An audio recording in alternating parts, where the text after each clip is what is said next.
we're supposed to be trying to fix the problems of America, right? So you target a community that's less than 1% of the population. Transgender, especially transgender kids. All right, so you've just seen Wanda Sykes doing what she does best, tearing into the Make America Great Again slogan.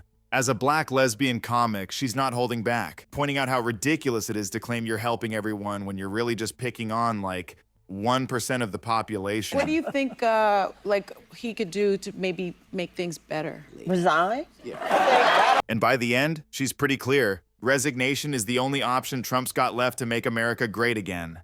Your wife is French. Your wife is from France and Right. has citizenship there. Do you have citizenship there? No, I You do do not not. have citizenship in France. So that's not part. That's not like your kind of backup plan. You might move, leave the country. Man, our ancestors got too much blood in this land. I ain't going nowhere. It's not normal that I know that I'm smarter than the president. In the Mueller investigation, how does he not know that he's individual number one? It all says in the Mueller report that they co-conspired with individual number one. Motherfucker, that's you!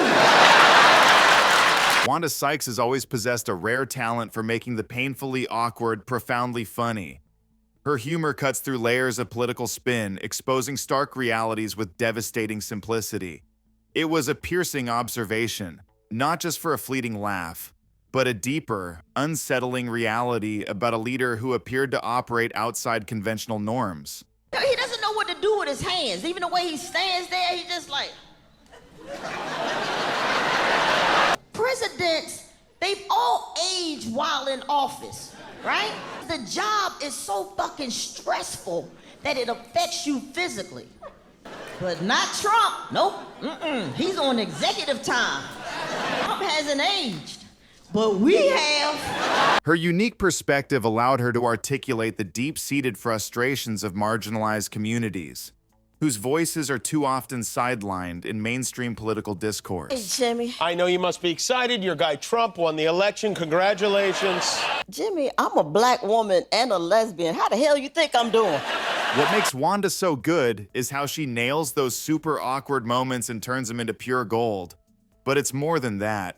She actually points the finger at everyone, not just the folks in charge, for how we're all just kind of shrugging off the drama that's playing out. The way we did. Sometimes America is just gonna America. She cut to the chase on the endless expectation for a presidential transformation, stating bluntly that someone in their 70s wasn't suddenly going to learn emotional control. Trump just has to learn how to, be more presidential. He needs to learn how to control his temper and, just not be so impulsive, just, fly off the handle. Well, controlling your temper and not being impulsive, those are things that I'm teaching my kids right now.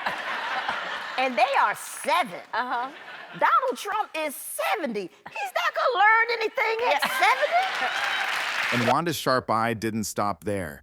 She also turned her gaze to the other half of the picture, the figure beside the president whose silence often spoke volumes. While everyone else was out there spouting off, another big player in this whole story had a completely different take.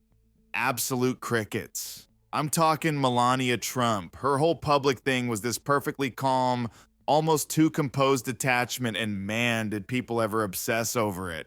Her husband's over here dropping bombs and making all the noise, but Melania? She's just standing there, poised and chill, like a total eye of the political storm.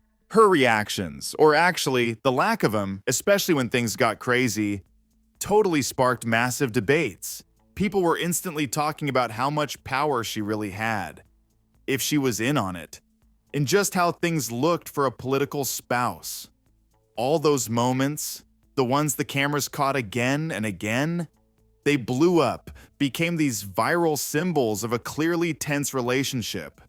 A lot of folks saw it as her subtly sticking it to him, or at the very least, just zero warmth coming from her publicly. I can handcuff him and take him away in an orange jumpsuit. That would be... I assume you mean the President of the United States. There is. So, if Wanda Sykes brought the precision comedy, Robert De Niro, he didn't just criticize, He launched a straight-up, take-no-prisoners verbal attack. I mean, you know the guy from all his intense blow-up-the-screen roles, right? He just dumped all that raw power directly into ripping apart the president. He famously threw out that visceral desire to punch him. And yeah, while that was controversial, it really just voiced the simmering anger and frustration so many Americans were feeling.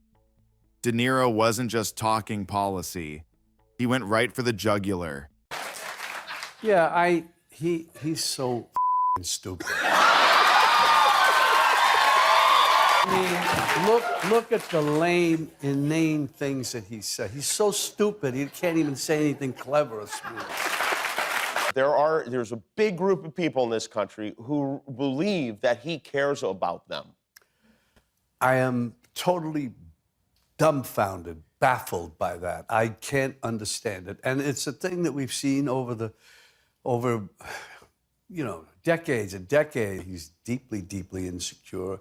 It's so frightening and scary, and he's dangerous. We got to get rid of him. He painted a picture of a leader who was not just totally incompetent, but morally bankrupt, saying he even lacked the moral fibers of the fictional mobsters De Niro himself had so masterfully brought to life on screen. He's a punk, he's a dog, he's a pig, he's a con, a bullshit artist, a mutt who doesn't know what he's talking about, doesn't do his homework, doesn't care, thinks he's gaming society, doesn't pay his taxes. He's an idiot. Colin Powell said it best. He's a national disaster. He's an embarrassment to this country. It makes me so angry that this country has gotten to this point, that this fool, this bozo, has wound up where he has. For De Niro, Trump wasn't just some political opponent. He was a national embarrassment, a disaster, and a genuine threat to the whole direction of the country. So, all these different celebrity voices we've been hearing, with their totally distinct styles, they really held up a powerful mirror to everything going down. They were essentially screaming about the hypocrisy, the cruelty, and let's be real, that whole habit of putting on a huge spectacle instead of actually getting anything done. They weren't just throwing insults around. They actually made people think. They sparked some intense debates, and for a ton of folks watching, their words really just validated those anxieties that had been bubbling under the surface. And those big questions these artists raised, oh man, they are still just hanging there in the air. Like, why did certain stories just grab hold so strongly, huh? And what does that actually tell us about who we really are as a nation? While the initial waves of laughter and outrage might have died down a bit, those deep, fundamental questions they unleashed, believe me, those are absolutely still with us. So the real legacy of their opposition isn't just about those viral clips we all shared, is it? It's about this ongoing conversation we're still having as a society, about where we stand, and honestly, more importantly, where we decide to go next. Their voices, whether they were cracking jokes, boiling with fury, or just singing from the heart, they're a powerful reminder that sometimes the most authentic commentary comes from the places you least expect, and it completely shapes the story, long after the headlines are old news. The real legacy of their opposition isn't just about those viral clips we all shared, is it?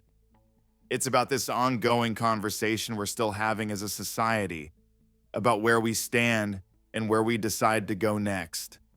Their voices, whether they were cracking jokes, boiling with fury, or just singing from the heart, they're a powerful reminder that sometimes the most authentic expression blasts in from the places you least expect, and it absolutely shapes the story long after the headlines are old news. Just a quick heads up, all the clips and statements you saw here, they're drawn straight from public sources and news coverage, and we're always playing by the rules, especially YouTube's. So, if you enjoyed this breakdown, do us a favor and hit that subscribe button. Thanks for watching.